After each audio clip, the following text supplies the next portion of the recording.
Video का हमारा topic है एज एंड जेंडर कैरेक्टरिस्टिक्स। सबसे पहले मैं आपको बता दूं, अगर कहीं दोस्तों आपको लिखा हुआ दिखता है एज एंड जेंडर डिफरेंसेस या आपको लिखा हुआ दिखता है एज एंड जेंडर कैरेक्टरिस्टिक्स, दोनों का मतलब दोस्तों एक ही है। बिल्कुल कंफ्यूज होने की जरूरत नहीं है, दोनों अलग अलग चीजें नहीं है, एक ही हैं। क्योंकि देखिए जब हम डिफरेंसेस की बात करते हैं तो हम क्या करते हैं, हम कैरेक्टरिस्टिक्स ही तो वहां भी बताते हैं ना। जैसे मान लेते हैं मेल और फीमेल में हमें डिफरेंस बताना है, डिफरेंशिएट करना है कि मेल और फीमेल में क्या डिफरेंसेस पाए जाते हैं। तो हम क्या करेंगे, मेल की कुछ कैरेक्टरिस्टिक्स लेकर आएंगे और उस पर्टिकुलर एरिया के जो हम कैरेक्टरिस्टिक्स मेल के लेकर आए हैं वही कैरेक्टरिस्टिक्स उस पर्टिकुलर एरिया के हम फीमेल के भी लेकर के आएंगे और फिर हम उन्हें डिफरेंशिएट करेंगे। तो ये क्या है, डिफरेंशिएट करना है। तो हमने उसमें क्या किया है, कैरेक्टरिस्टिक्स को ही तो लेकर के आए हैं हम उसमें, है ना। तो आपको क्या करना है, कुछ पॉइंट्स याद करने हैं, 10 12 15 कुछ पॉइंट्स याद करने हैं आपको, और वही आपके दोनों जगह काम आएंगे। चाहे आपसे डिफरेंस के बारे में पूछा जाए कि डिफरेंस बताओ बिटवीन मेल एंड फीमेल और between this particular age group and that particular age group, तो आपको ये कुछ पॉइंट्स हैं जो कि मैं आपको आगे वीडियो में बताऊंगा, वो ध्यान रखने हैं, ठीक है। तो उन पॉइंट्स को बताने से पहले सबसे पहले मैं बता दूं, फिजिकल एजुकेशन के स्टूडेंट को, एक फिजिकल एजुकेशनिस्ट को क्यों जरूरत है जेंडर और एज कैरेक्टरिस्टिक्स को पढ़ने की, समझने की। दोस्तों जरूरत इसलिए है क्योंकि आप जानते हैं मेल और फीमेल में काफी डिफरेंसेस पाए जाते हैं, हर एज ग्रुप में काफी डिफरेंसेस पाए जाते हैं। एक टीनेज ग्रुप के, एक टीनेज जो कैटेगरी होती है उसका सोचने का तरीका, उसकी बॉडी इमेज, उसकी फिजिकल जो कैपेसिटी है वो एक एडल्ट से अलग पाई जाएगी। एक चिल्ड्रन की कैपेसिटी अलग होगी, स्ट्रेंथ अलग तरीके की होगी। इसी तरीके से अगर मेल फीमेल को कंपेयर करा जाए तो दोनों में अलग अलग टाइप की स्ट्रेंथ होगी। बॉयज में स्ट्रेंथ ज़्यादा होती है, गर्ल्स में कम होती है। बहुत सारी जो क्वालिटीज़ हैं वो गर्ल्स में बेटर होती हैं एज कम्पेयर टू बॉयज़, है ना। तो एक फिजिकल एजुकेशन के स्टूडेंट के लिए इसलिए ज़रूरी है एज एंड जेंडर कैरेक्टरिस्टिक्स को समझना, ताकि जब वो कोई अपनी फिजिकल एक्टिविटी का प्रोग्राम तैयार कर रहा हो, उसे फॉर्मुलेट कर रहा हो फिजिकल एक्टिविटी के प्रोग्राम को स्टूडेंट्स के लिए, तो वो ये ध्यान में रखे कि मैं प्रोग्राम किसके लिए तैयार कर रहा हूँ। सेपरेट प्रोग्राम्स तैयार करने चाहिए, गर्ल्स के लिए अलग प्रोग्राम होने चाहिए फिजिकल एक्टिविटी के, बॉयज़ के लिए अलग फिजिकल एक्टिविटी के प्रोग्राम होने चाहिए। दोनों को हम एक ही फिजिकल एक्टिविटी के प्रोग्राम नहीं करा सकते। हाँ, बहुत सारी चीज़ें कॉमन होती हैं जो दोनों कर सकते हैं, लेकिन बहुत सारी चीज़ें कॉमन नहीं भी होती हैं। अब आप देखते होंगे दोस्तों, क्रिकेट की इंडिया की मेल की अलग टीम है, फीमेल की अलग टीम है। क्यों अलग टीम है? क्योंकि दोनों में डिफरेंसेस पाए जाते हैं। फुटबॉल की अलग टीम होती है, मेल की अलग होती है, फीमेल की अलग होती है। वर्ल्ड कप अलग होता है, आपने देखा होगा। तो ऐसा क्यों होता है, हर गेम में अलग अलग क्यों होता है? इसलिए होता है हर गेम में अलग अलग क्योंकि जेंडर डिफरेंसेस हैं। आपने देखा होगा अंडर 19, अंडर 14 की क्रिकेट की टीम है, अंडर 16 की टीम है। तो ऐसा क्यों होता है, एज कैटेगरी में क्यों डिवाइड कर रखा है? क्योंकि एज का भी फर्क पड़ता है। कोई सी मतलब एज कैटेगरी जो होती है उसका भी फर्क पड़ता है। अलग अलग क्वालिटीज अलग अलग एज कैटेगरी के स्टूडेंट में, प्लेयर में होती हैं, ठीक है। तो आगे बढ़ते हैं। ये देखिए मैंने कुछ डिफरेंसेस लिख रखे हैं यहाँ पर, जो कि आप चाहें तो स्क्रीनशॉट ले सकते हैं अपने नोट्स के लिए, और बेटर होगा आप कॉपी पेन का यूज़ करें, तो सारे पॉइंट्स आप जब खुद लिखेंगे तो अच्छी तरीके से समझ में आता है आपको, ठीक है। फर्स्ट पॉइंट कह रहा है girls grow faster up to the age of early adolescence and slow down after the age of 14। Girls का जो ग्रोथ रेट है वो अर्ली एडोलेसेंस तक तो बहुत फास्ट होता है, लेकिन उसके बाद का जो उसका ग्रोथ रेट होता है वो स्लो हो जाता है। जबकि अगर बॉयज़ की बात की जाए तो बॉयज़ में क्या होता है, उनका अर्ली एडोलेसेंस का जो ग्रोथ रेट होता है वो बहुत स्लो होता है, लेकिन उसके बाद 14 से 16 ईयर्स की एज के बाद बॉयज़ में ग्रोथ बहुत ही फास्टली होती है, ठीक है। तो ये एक डिफरेंस है गर्ल्स और बॉयज़ में। और सेकेंड पॉइंट है girls are similar in size, that is height. Girls की जो हाइट होती है वो बॉयज़ से कम होती है, स्मॉलर होती है, स्मॉलर होती है गर्ल्स की height as compare to a boy, और वो मेच्योरिटी को भी जल्दी अटेन कर लेती हैं। जबकि अगर बॉयज़ की बात की जाए तो बॉयज़ की जो हाइट होती है वो गर्ल्स से ज़्यादा होती है, लेकिन वो मेच्योरिटी को थोड़ा लेट अटेन करते हैं, है ना। पॉइंट नंबर 3 कह रहा है female says broader pelvis. Pelvis मतलब जो हिप वाला पोर्शन होता है, हिप वाला रीजन होता है हमारी बॉडी का, वो फीमेल्स के अंदर ब्रॉडर होता है एज कंपेयर टू मेल्स, जिसकी वजह से वो रनिंग जैसी एक्टिविटीज बेटर परफॉर्म नहीं कर पाती हैं जितना बेटर बॉयज परफॉर्म कर पाते हैं। अब ऐसा नहीं है कि कोई एक फीमेल है तो वो रनिंग नहीं कर सकती है, लेकिन अगर मेल से कंपेयर करा जाए तो एक अगर दोनों ऑप्टिमम परफॉर्मेंस अपनी दे रहे हैं तो एक मेल प्लेयर फीमेल प्लेयर के कंपैरिजन में बेटर रनिंग कर सकता है, क्योंकि उसका जो बॉडी का स्ट्रक्चर है, उसका जो पेल्विस वाला रीजन है वो नैरो होता है। जैसे कि पॉइंट नंबर 3 में आप देख सकते हैं, male has narrow pelvis and so they can perform better in running events. ठीक है, नेक्स्ट है point number 4, women have larger trunk and shorter limbs. अब वीमेन के साथ क्या होता है, उनका जो ट्रंक होता है, ट्रंक मतलब जो हमारी बॉडी होती है वीमेन की, जो धड़ बोलते हैं जिसे हम, वो लार्जर होता है, और उनके जो लिम्स होते हैं, लिम्स मतलब हाथ और पैर जो होते हैं वो छोटे होते हैं, जबकि मेल्स इसके जस्ट ऑपोजिट होते हैं। मेल में क्या होता है, man has shorter trunk and long limbs. Trunk तो शॉर्टर है लेकिन लिम्स आर लॉन्ग, हाथ लंबे होते हैं, पैर लंबे होते हैं, जिसकी वजह से बॉयज को क्या होता है, थकान कम होती है, ये सारी चीज़ें होती हैं। लेकिन इसका एक बेनिफिट गर्ल्स को मिलता है।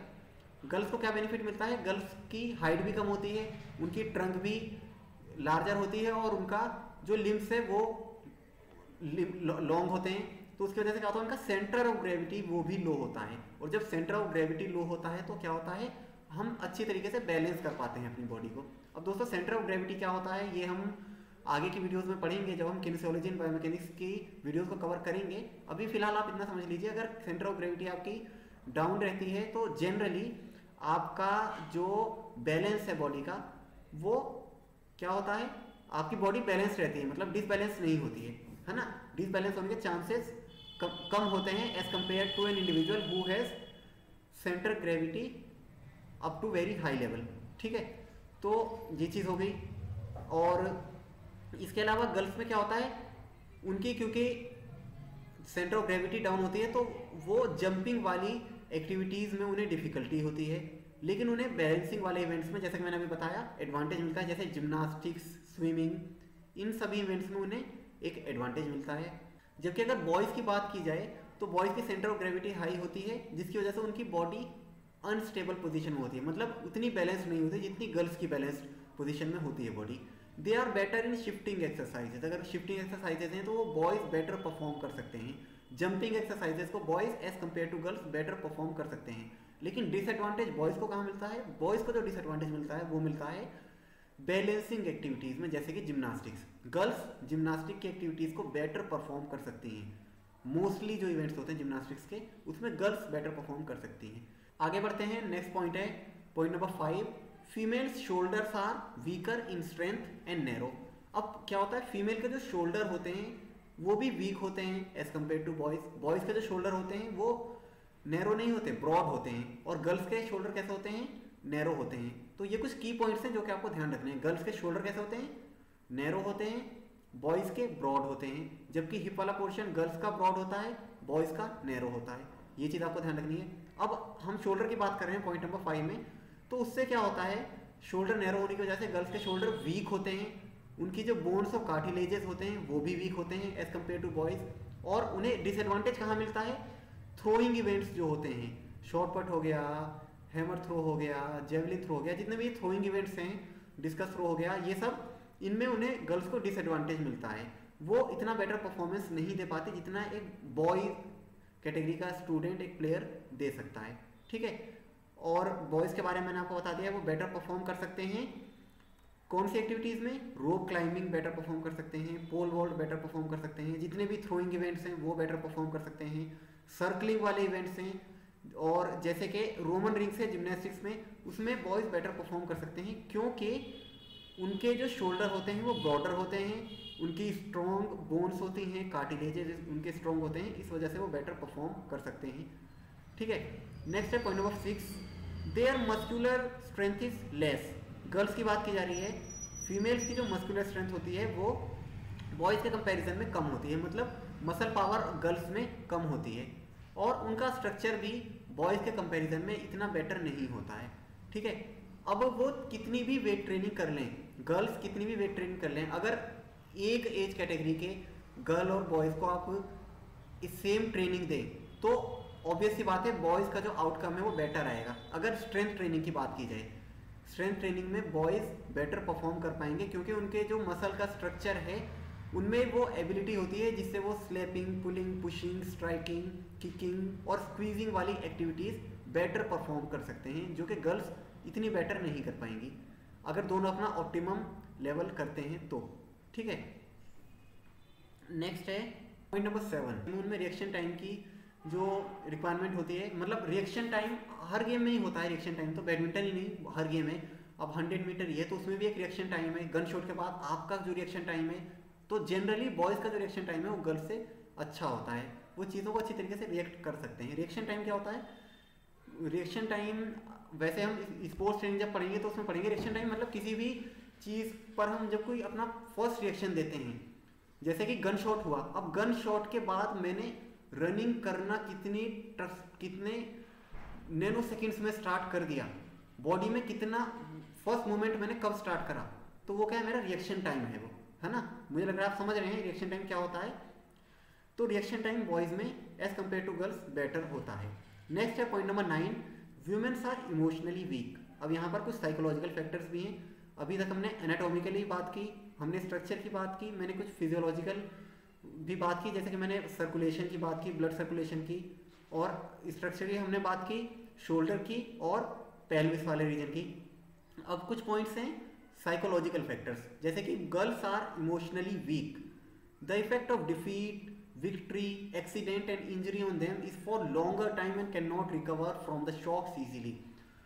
Girls emotionally as compare to boys थोड़ी सी वीक होती हैं, जिसकी वजह से क्या होता है? विक्ट्री, डिफीट या इस तरह के दूसरे जो शॉक्स होते हैं, जैसे कि कोई एक्सीडेंट हो गया, कोई इंजरी हो गई स्पोर्ट्स में, तो उसके बाद रिकवरी में उस शॉक से बाहर आने में उन्हें थोड़ा ज़्यादा समय लग जाता है। जबकि boys as compare to girls जल्दी शॉक से बाहर आ जाते हैं, रिकवरी उनकी जल्दी हो जाती है, रिकवरी रेट थोड़ा बेटर होता है बॉयज़ के अंदर, इमोशनली स्ट्रॉन्गर होते हैं बॉयज़। ठीक है, और ऐसा हर जगह एप्लीकेबल नहीं है, लेकिन in most of the cases, अभी तक मैं जो भी बातें बता रहा हूँ in most of the cases बता रहा हूँ मैं। ठीक है, जो साइकोलॉजिकल वाली बात मैंने अभी आपको बताई। नेक्स्ट है point number 10, menstruation in women is a biological activity. Women में मेंस्ट्रुएशन का जो पीरियड होता है एक बायोलॉजिकल एक्टिविटी होती है उनके बॉडी के अंदर, उसका थोड़ा सा जो इफेक्ट होता है वो फिजिकल एक्टिविटी पर पड़ता है। उस समय क्या होना चाहिए?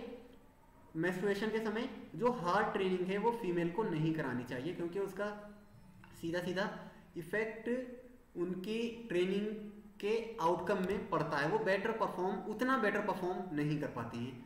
ठीक है, तो मेंस्ट्रुएशन थोड़ा साइकोलॉजिकल भी इसका इफेक्ट होता है और फिजियोलॉजिकल इफेक्ट भी मेंस्ट्रुएशन का होता है ना। लेकिन अगर बात की जाए बॉयज़ की, तो बॉयज़ के अंदर इस टाइप की कोई भी फिजिकल एक्टिविटी नहीं होती, कोई भी बायोलॉजिकल एक्टिविटी नहीं होती। फिजिकल नहीं कहेंगे, वैसे बायोलॉजिकल एक्टिविटी बॉयज़ की बॉडी में ऐसी नहीं होती, जिसका अब सीधी सी बात है, अब कोई इस टाइप की एक्टिविटी बॉयज़ के बॉडी में नहीं है तो उसका इम्पैक्ट भी नहीं होगा कुछ, है ना। तो यहाँ पर दोबारा से बॉयज़ को एक एडवांटेज मिल रहा है। अब मैंने जितने भी पॉइंट्स बताए हैं दोस्तों, वहाँ पर आपने देखा होगा कुछ जगह गर्ल्स को एडवांटेज मिल रहा है, कुछ जगह बॉयज़ को एडवांटेज मिल रहा है। ये मैंने आपको 10 पॉइंट्स बताए हैं, इनसे अलग और भी बहुत सारे पॉइंट्स हो सकते हैं, लेकिन 10 पॉइंट्स जो मैंने आपको बताए मुझे लगता है सफिशिएंट है, और कुछ पॉइंट्स आप अपने आप भी बना सकते हैं ये पॉइंट्स पढ़ने के बाद, है ना। तो आपने क्या देखा? कुछ जगह गर्ल्स को एडवांटेज मिल रहा है, जैसे कि आपने देखा जो एरोबिक एक्सरसाइजेज हैं, जैसे कि जिम्नास्टिक्स में जो वैसी वाली एक्टिविटीज़ हैं, फ्लेक्सिबिलिटी वाली एक्टिविटीज़ हैं, तो फ्लेक्सिबिलिटी की जो एक्टिविटीज़ हैं वो गर्ल्स बेटर परफॉर्म कर सकती हैं बॉयज़ से, जबकि बॉयज़ दूसरी टाइप की एक्टिविटीज़ बेटर परफॉर्म कर सकते हैं, जैसे कि रनिंग इवेंट्स हैं वो बॉयज़ बेटर परफॉर्म कर सकते हैं, स्ट्रेंथ वाले इवेंट्स हैं वो बॉयज़ बेटर परफॉर्म कर सकते हैं। ओवरऑल अगर हम देखें तो बॉयज़ में स्ट्रेंथ ज़्यादा होती है, और मोस्ट ऑफ द केसेस में बॉयज़ में ज़्यादा एंड्योरेंस ज़्यादा होती है, स्ट्रेंथ ज़्यादा होती है, पावर ज़्यादा होती है ना। तो जितने भी फिजिकल फिटनेस के कंपोनेंट्स हैं वो बॉयज़ के अंदर गर्ल्स के कंपैरिजन में थोड़े बेटर हैं, है ना। लेकिन ऐसा नहीं कि गर्ल्स वो सारी एक्टिविटी नहीं कर सकती हैं, लेकिन बॉयज़ के कंपैरिजन में थोड़ा सा उन्हें लाइट एक्सरसाइज करानी चाहिए, या उनके जो स्पोर्ट्स भी होते हैं, जैसे आपने देखा होगा अब स्पोर्ट्स में हर्डल है, मान लेते हैं हर्डल है, तो हर्डल की जो हाइट होती है वो गर्ल्स की कम होती है, बॉयज़ की हर्डल की हाइट थोड़ी ज़्यादा होती है। क्यों होती है? उनकी बॉडी के स्ट्रक्चर को ध्यान में रखते हुए। आप सारे स्पोर्ट्स में देख सकते हैं, आपको दिखेगा गर्ल्स के लिए थोड़ा सा आसान होता है बॉयज़ के कंपैरिजन में, क्योंकि उनकी बॉडी को देखते हुए वो कितना परफॉर्म कर सकती हैं, अपने ऑप्टिमम जब देंगी वो तो कितना कर सकती हैं वो, है ना। इस चीज़ को ध्यान में रखना चाहिए। तो ये सारी चीज़ें हमने क्यों स्टडी करी, ये सारे पॉइंट्स हमने 10 पॉइंट्स करे हैं स्टडी, जो कि मैं आपको सारे एक बार दिखा रहा हूँ। एज एंड जेंडर कैरेक्टरिस्टिक्स हम पढ़ रहे थे, तो हमने जो भी 10 पॉइंट्स पढ़े हैं दोस्तों, ये आपको फिंगर टिप्स पे अगर याद हो गए तो अपनी तरफ से भी आप बहुत सारे पॉइंट्स बनाकर लिख सकते हैं। ठीक है, कैसी लगी आपको वीडियो कमेंट्स में लिखकर ज़रूर बताएं। मिलते हैं अगली वीडियो में।